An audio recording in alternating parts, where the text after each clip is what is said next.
नमस्कार दोस्तों, आपका एक बार फिर से बहुत बहुत स्वागत है मेरे इस वीडियो में। मेरा नाम है राघव, आप देख रहे हो बीसीपी एजुकेशन। लास्ट वीडियो में हमने वैल्यू एडेड मेथड की थ्योरी खत्म की थी और आज हमने शुरू करने थे उसके न्यूमेरिकल्स। ठीक है, so numericals of value added method. So हमारे पास स्टेटमेंट गिवन है। पहले तो ये न्यूमेरिकल्स करने से पहले, ये वीडियो को स्टार्ट करने से पहले मैं आपको बता दूं कि अगर आपने मेरी पिछली वीडियोस, ये जो वैल्यू एडिड मेथड के स्टार्टिंग की वीडियोस नहीं देखी हैं, तो आप पहले जाके वो वीडियोस देख लो, क्योंकि बेस क्लियर किए बिना न्यूमेरिकल्स करना पॉसिबल नहीं है। सो आप पहले वो वीडियोस देख लो, आपको लिंक नीचे डिस्क्रिप्शन में मिल जाएगा। और उसके बाद हम शुरू करते हैं ये वीडियो, जो कि है हमारी numericals of value added method. और न्यूमेरिकल में हमें स्टेटमेंट गिवन है ये। इसमें हमारे पास टू फर्म्स हैं, फर्म ए और फर्म बी। ठीक है, उसकी हमें ए फर्म की सेल्स गिवन है, बी फर्म की सेल गिवन है। ए ने बी से कितना परचेज किया, बी ने ए से कितना परचेज किया, उनकी ओपनिंग स्टॉक गिवन है, उनका क्लोजिंग स्टॉक गिवन है। और हमें निकालना क्या है, पहले तो निकालना है फर्म ए और फर्म बी की वैल्यू एडेड, और दूसरी चीज हमें निकालनी है नेशनल इनकम। ठीक है, सो हम स्टार्ट करने से पहले एक चीज करते हैं कि मैंने जो हमने लास्ट वीडियो की थी उस पर मुझसे एक पॉइंट छूट गया था। वो पॉइंट मैं अब इस वीडियो में आपको क्लियर कर देता हूं। एक्चुअली जब हमने वैल्यू एडिड मेथड का जब मैंने आपको फॉर्मूला करवाया था, उसका फॉर्मूला क्या था, value of output minus intermediate consumption. और वैल्यू ऑफ आउटपुट हमने बोली थी सेल्स के इक्वल होती है, ऐसा होता है। लेकिन इसमें एक पॉइंट में से मिस हो गया था। वो पॉइंट क्या था बच्चों, ये देख लो कि वैल्यू ऑफ आउटपुट हमारी सेल्स के तो इक्वल होती है, लेकिन कई बार क्या होता है कि हमारे पास कुछ रिमेनिंग स्टॉक भी अवेलेबल होता है, जो कि हमारा पिछले साल की प्रोडक्शन होती है, लेकिन वो इस साल सेल होती है वो पिछले साल की प्रोडक्शन है, लेकिन उसकी सेल होती है वो करंट ईयर में होती है। तो उस तरह की सिचुएशंस को हम बोलते हैं चेंज इन स्टॉक। कंफ्यूज हो गए? पहले इसका फॉर्मूला देखो। वैल्यू ऑफ आउटपुट होती है हमारी is equal to sales plus change in stock. Sales plus change in stock, ये होती है हमारी वैल्यू ऑफ आउटपुट। सेल्स तो आपको पता है, ये आपको मैंने समझा भी दिया था और नेम से भी क्लियर हो रहा होगा। लेकिन ये change in stock, delta stock, ये क्या होता है अब मैं आपको ये समझाऊंगा। और इन दोनों को प्लस करके बनता है हमारा वैल्यू ऑफ आउटपुट।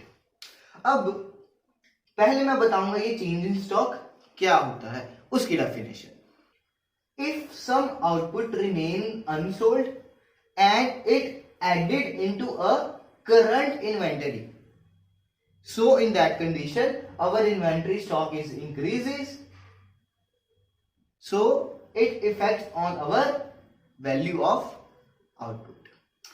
कई बार हमारे पास पिछले साल का जो स्टॉक नहीं बिका, अनसोल्ड स्टॉक पिछले साल का पड़ा होता है, और जब हम उसको न्यू ईयर में काउंट करते हैं, क्योंकि अब वो स्टॉक हमारा ही है, हमने ही प्रोडक्शन की थी, पिछले साल उसकी प्रोडक्शन की थी, पिछले साल वो बिका नहीं, तो हमने क्या किया, उसको अगले साल में ओपनिंग स्टॉक में ऐड कर दिया।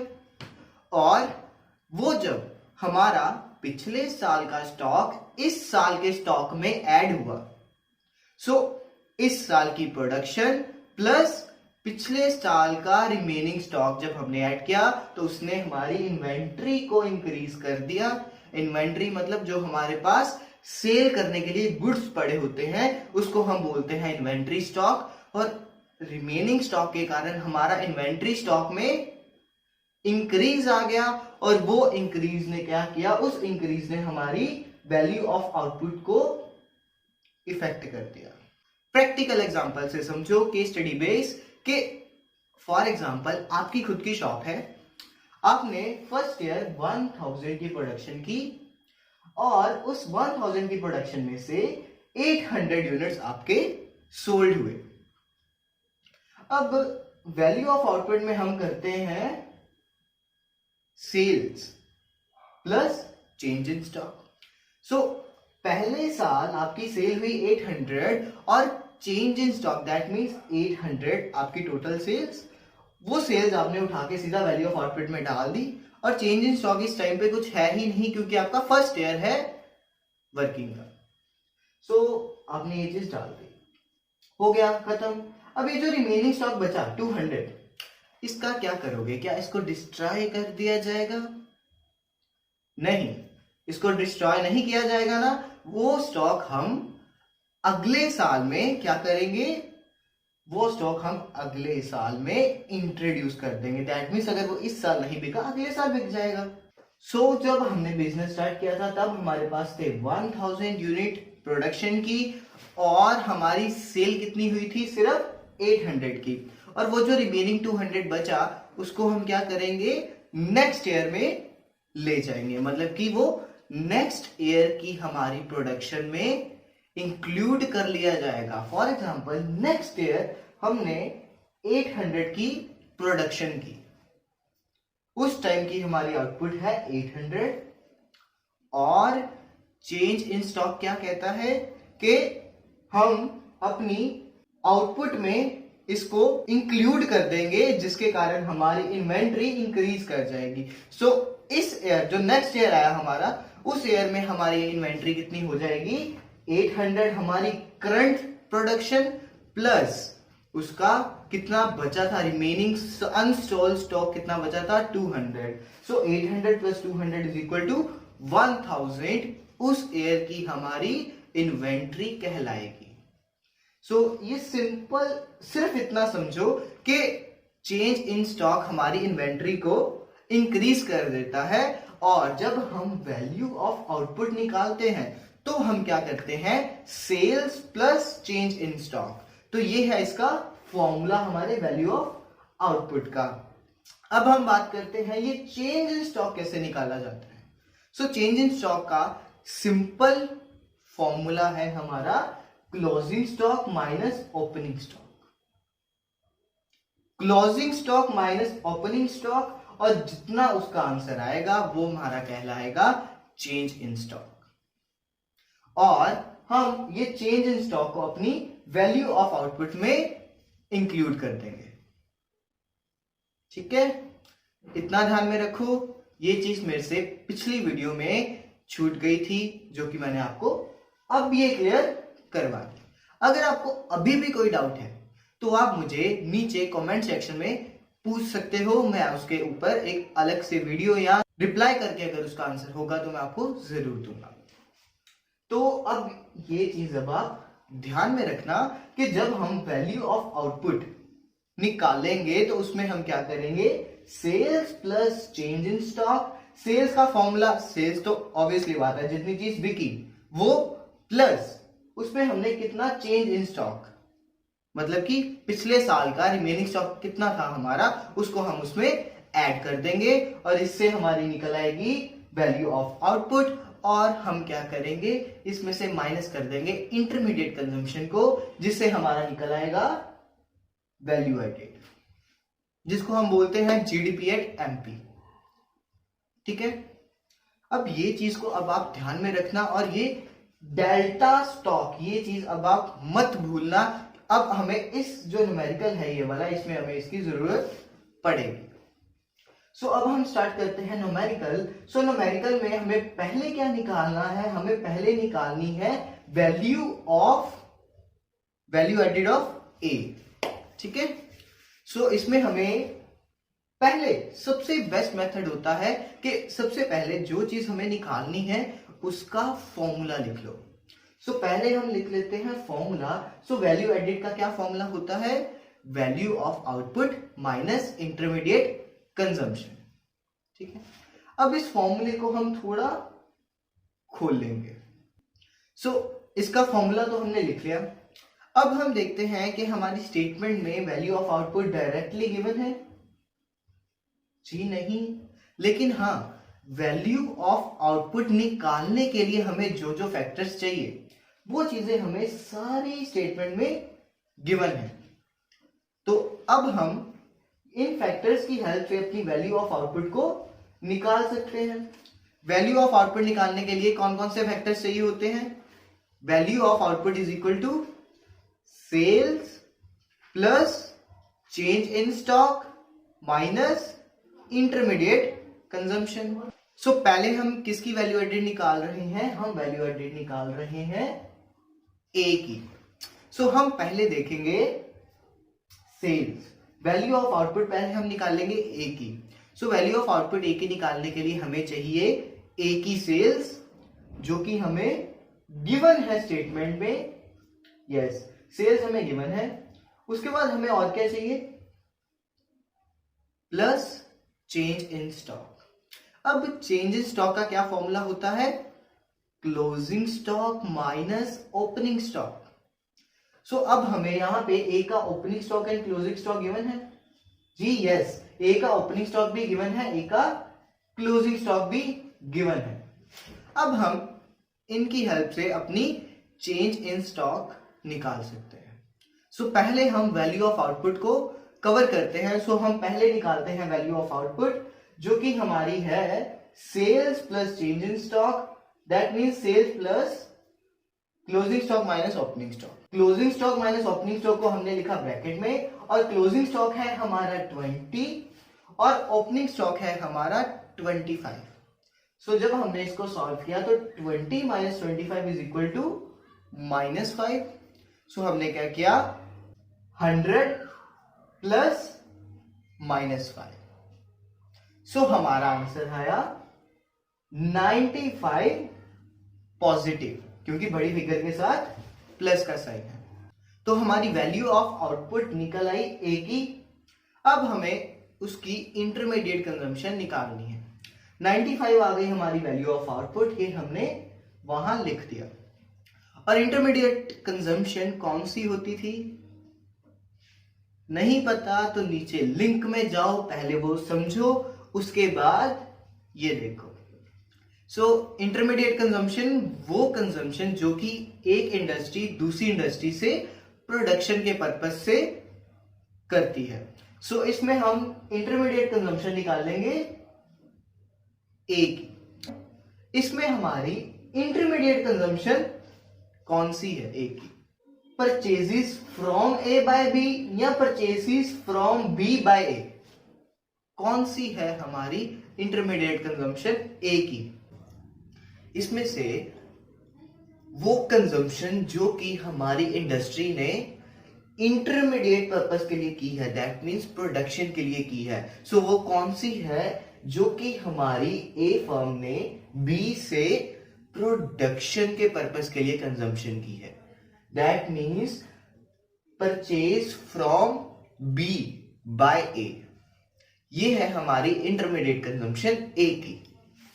सो इस केस में हमारी इंटरमीडिएट कंजम्पशन ए की है 40, और हमने क्या किया?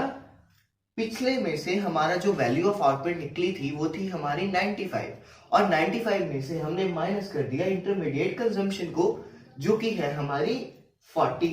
एंड 95 माइनस 40 जब हमने किया तो हमारा आंसर आया 55, and 55 is our value added by ए।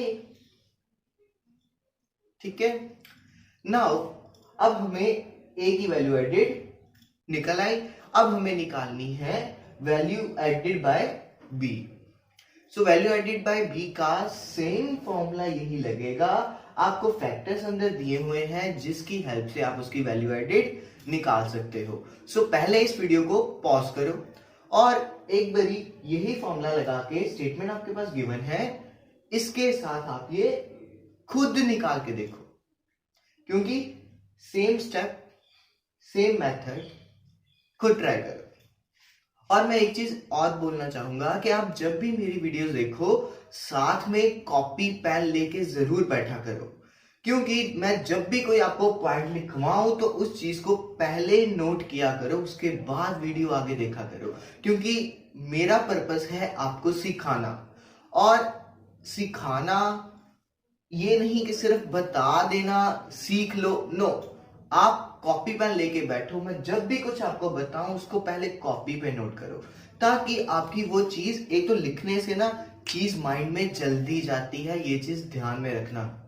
जब भी आप कोई चीज लिखते हो ना, वो लिखने से वो चीज आपके अंदर लर्न जल्दी होगी, आप जल्दी सीख पाओगे। तो जब भी मेरी वीडियो देखो तो कोशिश करो कि कॉपी पेन साथ में लेके बैठो और उसको साथ साथ नोट करो।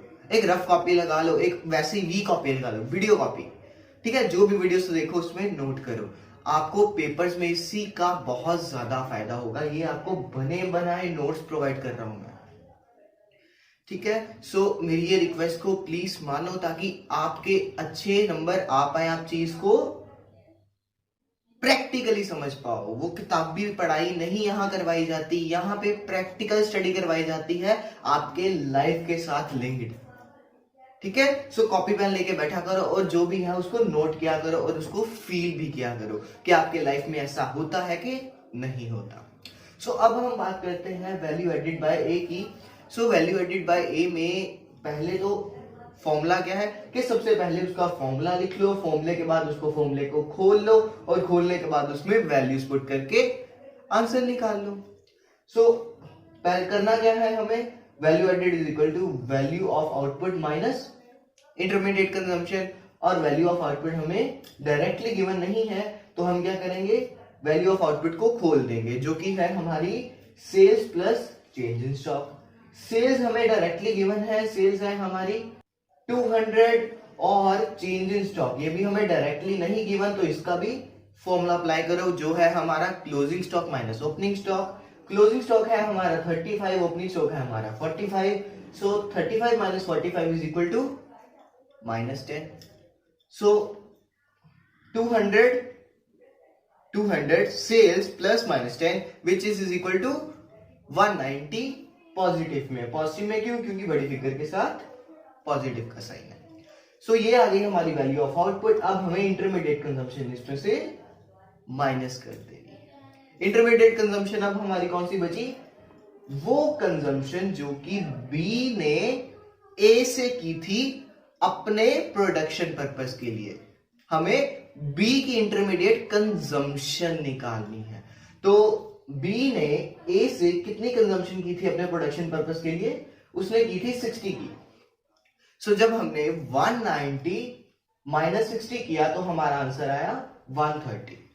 सो 130 is value added by B, ठीक है। सो ये हो गया हमारा पहला स्टेप। स्टेप ए पे हमें निकालना था value added by A and B. So हमने वैल्यू एडेड बाय ए भी निकाल दिया, वैल्यू एडेड बाय बी भी निकाल दिया। अब हम आते हैं दूसरे स्टेप में, बी स्टेप में, जिसमें हमें निकालना है gross value added. Gross value added, gross value added का क्या मतलब होता है गाइस, आपको पता है, मैंने आपको पीछे समझाया था। नहीं यार तो पहले वो वीडियोस देख लो, क्योंकि स्टेप बाय स्टेप आपको लर्निंग होगी। बीच में से शुरू करोगे तो कोई मजा नहीं आएगा। सो अगर हम बात करें ग्रॉस वैल्यू एडेड की, तो ग्रॉस का मतलब होता है the sum total of value without deducting depreciation. जब हम किसी भी वैल्यू का सम टोटल करते हैं और उसमें अभी डेप्रिसिएशन डिडक्ट ना किया हो, डिडक्ट का मतलब माइनस ना किया हो, तो उस केस को हम बोलते हैं ग्रॉस टोटल। और इसमें हमें निकालना है gross value added. That means value added का सम टोटल, जिसमें हमें डेप्रिसिएशन को माइनस अभी नहीं करना। सो हम क्या करेंगे, वैल्यू एडेड बाय ए और वैल्यू एडेड बाय बी, इन दोनों को प्लस कर देंगे। Sum total of value without deducting depreciation. So sum total of value जब हमने किया तो वैल्यू एडेड बाय ए थी हमारी 55 और वैल्यू एडेड बाय बी थी हमारी 130। सो जब हमने 130 प्लस 55 किया तो हमारा आंसर आया 185, ठीक है। और इन लाख है ये हमारा ऊपर, तो 185 लाख, ठीक है। सो ये आ गया हमारा ग्रॉस वैल्यू एडेड। सिंपल था, सम सिंपल ही होते हैं, बस शर्त ये है कि आपके कंसेप्ट क्लियर होने चाहिए। तो मैं यहाँ पे आपके कंसेप्ट क्लैरिटी की ही कोशिश कर रहा हूं। जी हाँ। सो अब हम बात करते हैं इसके लास्ट स्टेप की, जो कि हमें निकालना है gross domestic product at factor cost. ठीक है। सो अब हमारे पास ये जो ग्रॉस टोटल आया, ये क्या रिप्रेजेंट कर रहा है? अगर आपको वैल्यू एडेड की डेफिनेशन याद हो, अगर आपने उसको लिखा होगा, तो आपको वो चीज ध्यान में होगी। जब हम किसी भी कंट्री की वैल्यू एडेड निकालते हैं, तो उस केस में क्या होता है, वो जो वैल्यू हमारी निकलती है वो क्या रिप्रेजेंट करती है? It represent GDP at MP.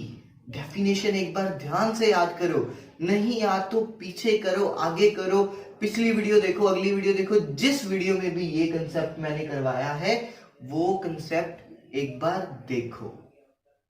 ठीक है। तो ये हमें निकालने की जरूरत नहीं पड़ेगी। अब ये जो वैल्यू एडेड है, जो हमने इसका टोटल निकाला, जो कि है हमारा 185 लाख, ये है हमारा gross domestic product at market price.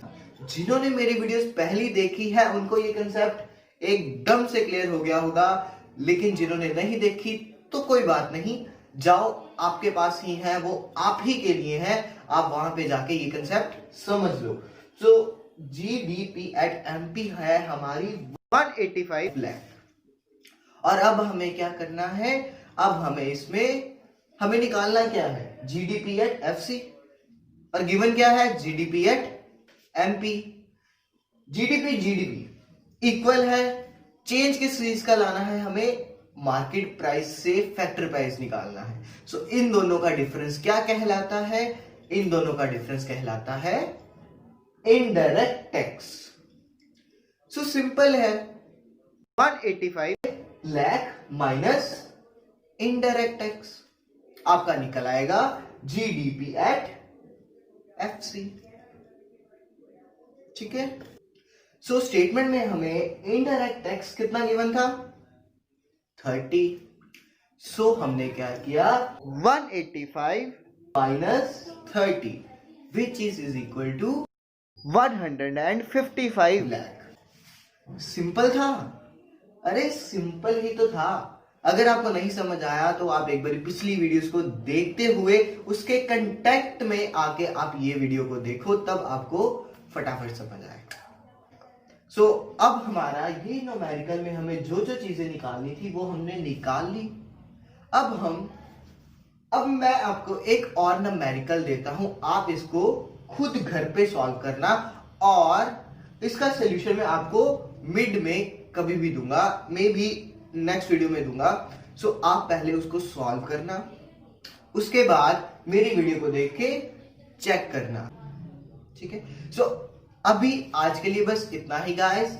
आपको अगर ये वीडियो अच्छी लगी तो इस वीडियो को लाइक भी कर देना, शेयर भी कर देना। तो अगर आपको मैं अच्छा लगा हूं तो मेरे इस चैनल को सब्सक्राइब जरूर कर लेना, और वीडियोस जानने के लिए इसको शेयर करो, ताकि मैं भी थोड़ा मोटिवेट हूं और आपके लिए जल्दी से जल्दी अच्छे से अच्छे कंटेंट लाके आपको प्रोवाइड कर सकूं। सो आज के लिए बस इतना ही गाइस, मिलते हैं हम अगली वीडियो में। सो अभी के लिए bye bye and take care. और एक चीज और, न्यूमेरिकल रहा आपका ये।